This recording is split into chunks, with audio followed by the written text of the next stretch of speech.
Hey, what's going on guys? This is Alavi from Techitron, and today I'm reviewing the Xiaomi Redmi Note 4.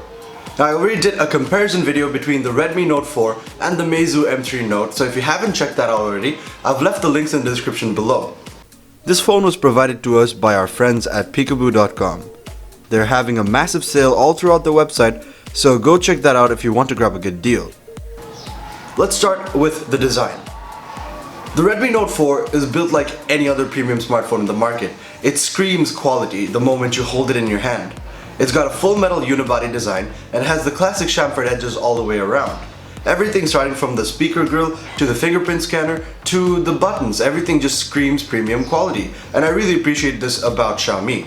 The speaker gets decently loud and has a tad bit of distortion near the end of the high-end spectrum, but I think it's still fine, especially if you're doing gaming. It's, really loud and good enough for you. Furthermore, there's an IR blaster as well as backlit capacitive keys, so you don't really need to worry about not finding the keys in the dark or anything like that.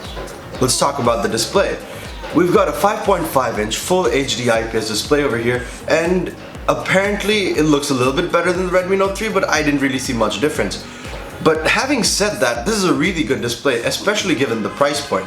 It's sharp, it has good color reproduction, and you can actually see it outdoors without much effort. So I think that's all great for the smartphone. It's also got that 2.5D glass that I mentioned, and just adds a bit more to the aesthetic appeal of it.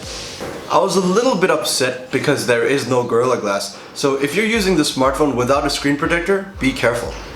Under the hood, we've got a 10-core, yes, 10-core Helio X20 CPU, which is clocked at 2.1 GHz. Now, this version of the phone comes with 64 GB of built-in storage and 3 GB of RAM, along with a 4100 mAh battery.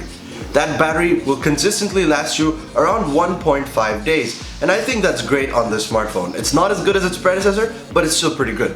I had no difficulties with the performance of the device. It ran through more or less every single game I throw at it, and it did a really good job. And I think you can see both in benchmarks and in real-world performance that this smartphone keeps up with most users. There's also a built-in performance mode, so if you're playing intense titles such as Modern Combat 5 or maybe even Asphalt Extreme, I suggest you keep that on just to make sure everything runs smoothly.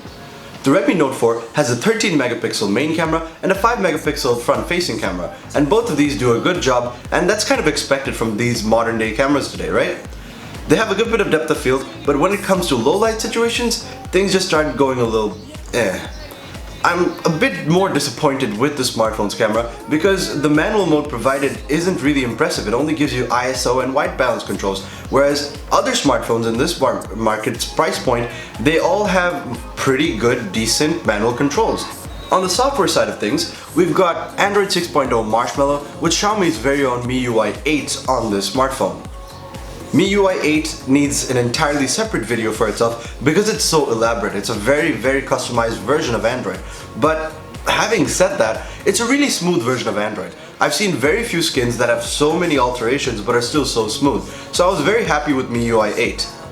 With MIUI 8, you get a lot of customization options, and that's always a plus point, right? There's an advanced and elaborate theme store, as well as a lot of things that'll keep most smartphone users happy.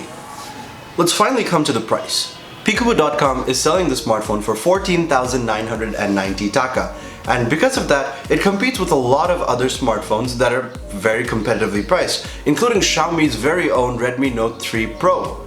Now, both these smartphones are excellent, but for the extra 1,000 or so taka, I would definitely go with the more advanced Redmi Note 4.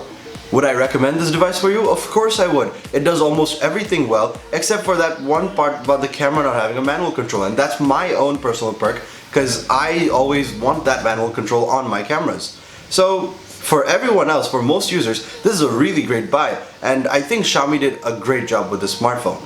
Before I sign off, I'd like to thank our friends at peekaboo.com once again. If you haven't checked them out already, I've left the link in the description. They're having a massive sale all throughout their website, so do go check them out.